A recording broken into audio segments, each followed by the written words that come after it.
nth term of an arithmetic progression. So దీన్నే మనము general term అని కూడా అంటాము. సో ఒక నెంబర్స్ అర్థమెటిక్ ప్రోగ్రెషన్ లో ఉన్నాయని ఎలా చెప్తాము అంటే మనకి డిఫరెన్స్ అనేది కామన్ డిఫరెన్స్ ఉండాలి.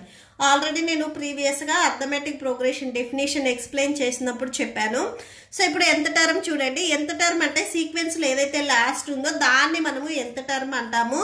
ద ఎంత term an of the arithmetic progression which first term a and common difference d is given by an equal to a plus n minus 1 into d. Suppose ఇలా ఒక మనం arithmetic progression తీసుకున్నట్లయితే దీంట్లో మనం ఎంత term అంటే last term మనం find out చేయాలి అంటే సో ఇక్కడ మనకి ఫస్ట్ 3 టర్మ్స్ ఇచ్చారు అండ్ సో ఆన్ అని ఇచ్చారు. అంటే లాస్ట్ టర్మ్ అనేది మనకి తెలియదు. ఇలా మనం లాస్ట్ టర్మ్ ని మనం ఫైండ్ అవుట్ చేయాలి అంటే an ఫార్ములాని యూజ్ చేస్తాం. an equal to a plus n minus 1 into d. ఈ ఫార్ములాలో a అనేది మనకి ఫస్ట్ టర్మ్ అవుతుంది, d అనేది కామన్ డిఫరెన్స్ అవుతుంది. ఓకే, సో ఇక్కడ నెక్స్ట్ చూడండి. a is the first term, d is the common difference and n is the number of terms.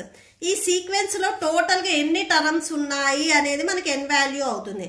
ఇక్కడ మీరు ఎగ్జాంపుల్ అబ్జర్వ్ చేసినట్లయితే find the 10th term of the arithmetic progression. ఈ arithmetic progression లో 10th term ఏముంటుంది అనేది మనం find out చేయాలి. ఇది ఫస్ట్ టర్మ్, సెకండ్, థర్డ్, మనకి 4th, 5th, 6th, 7th, 8th, 9th. So ఈ టర్మ్స్ అనేది ఇవ్వలేదు. 10th టర్మ్ ఏదైతే ఉందో అది మనం ఫైండ్ అవుట్ చేయాలి. అంటే ఇక్కడ ఉండే టర్మ్ వాల్యూ ఎంత ఉంటుంది అనేది మనం ఫైండ్ అవుట్ చేయాలి. సో దీనికి ఫస్ట్ మనము ఈ టర్మ్ ని ఫైండ్ అవుట్ చేయాలంటే ఫస్ట్ మనం ఫార్ములా రాసుకోవాలి.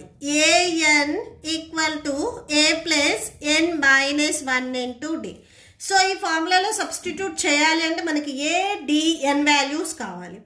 n వాల్యూ ఆల్రెడీ వాళ్ళు 10th అని చెప్పారు కాబట్టి n వాల్యూ 10 అవుతుంది. అండ్ డిఫరెన్స్ ఎంత ఉంది, ఫస్ట్ టర్మ్ ఏముంది అనేది రాసుకోవాలి. సో ఇక్కడ ఫస్ట్ రాసుకోండి. Here a equal to a వచ్చేసరికి మనకి ఫస్ట్ వాల్యూ అవుతుంది. ఇక్కడ 2 ఉంది, so 2 and d equal to difference. మీరు ఏ 2 నెంబర్స్ అంటే ప్రిసీడింగ్ నెంబర్స్ ని మీరు సబ్ట్రాక్షన్ చేస్తే డిఫరెన్స్ అనేది ఈక్వల్ గా రావాలి. 7 మైనస్ 2 చేసినా 5 వస్తుంది, 12 మైనస్ 7 చేసినా కానీ 5 వస్తుంది. అంటే డిఫరెన్స్ అనేది ఇక్కడ మనకి 5 అవుతుంది. 7 మైనస్ 2 ఆర్ 12 మైనస్ 7 మీరు ఏది చేసినా కానీ d వాల్యూ వచ్చేసరికి 5 అవుతుంది. So d equal to 5. Okay, so d value 5 and n value ఇక్కడ మనం ఫైండ్ అవుట్ చేయాల్సింది 10th టర్మ్ కాబట్టి n వాల్యూ 10 అవుతుంది. ఇప్పుడు మనకి a వాల్యూ తెలుసు, d వాల్యూ తెలుసు, n వాల్యూ తెలుసు కాబట్టి ఈ ఫార్ములాలో సబ్స్టిట్యూట్ చేద్దాము. an అంటే ఇక్కడ n వాల్యూ 10 కాబట్టి మనం 10th టర్మ్ ని ఫైండ్ అవుట్ చేస్తున్నాం. ఈ సీక్వెన్స్ లో ఇది మనకి a1, a2, a3 and so on a10. 10th term వచ్చేసరికి a10 అవుతుంది. So a10 that equal to a value 2 plus n value 10 minus 1 d value 5 that equal to 2 plus ఎప్పుడు bracket లో ఉన్నాయి ఫస్ట్ సబ్ట్రాక్షన్ చేసిన తర్వాత నెక్స్ట్ ఇక్కడ ఏవైతే numbers ఉన్నాయో వాటితో మల్టిప్లై చేయాలి. 10 minus 1 అంటే 9 వస్తుంది. ఈ 5 వచ్చేసరికి మీకు మల్టిప్లికేషన్ లో ఉంది. that equal to 2 plus 9 5 45 add చేయండి 47 అవుతుంది.